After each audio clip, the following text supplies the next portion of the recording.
6 عضوی یک عائله در ناحیه مسجد 3 سال است که با دخالت مقامات محلی نمیتوانند در تقسیم سهم زمین کشاورزی به مراسا برسند. خواجگی دهقانی سنگین سفر در جماعت شهرک بوستان این ناحیه ماه اوگوست سال 2018 به خواجگی دهقانی مهر تبدیل نام کرد.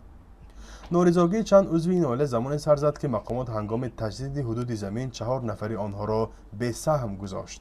2019 با شکایت من با اعتراض پرکرار خواجگی دهقانی مهر بیکار شد و سنگین سفر باید برقرار شود. تا این آقایت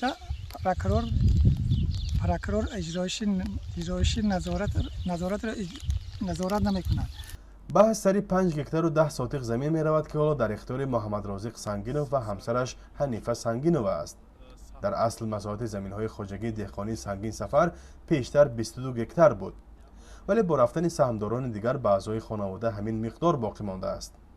سهمداران دیگر عادینماه سنگینوف، محمد صادق سنگینوف، صباحت سنگینوف و عبدالقیوم سفروف هستند. اداره زمین ناحیه مسجد نیز در یک نامه برای آزادی تصدیق کرد که با قرار مخصوص نام خواجگی دهقانی و سهمدارانش به حالت اولیه برگردانیده شد، ولی بعد این برادران بحث را به دادگاه بردند. ماه فوریه همین سال دادگاه اقتصادی ولایت سوخت حلنامه را موافق با قرار حکومت محلی صادر کرد. با دخالت پرکراتوره با امر پرکراتور حکومت ناحیه قرار خودش بیکار کرد.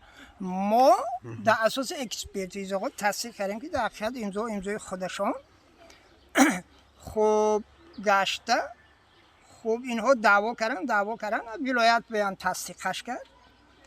خوب اکسپرتیز خودش خوب حاضر سود اقتصادی به مراجعت کردیم. با سود اقتصادی چی بود؟ قرار ما را خوب برقرار کند نکند سود اقتصادی میکنه.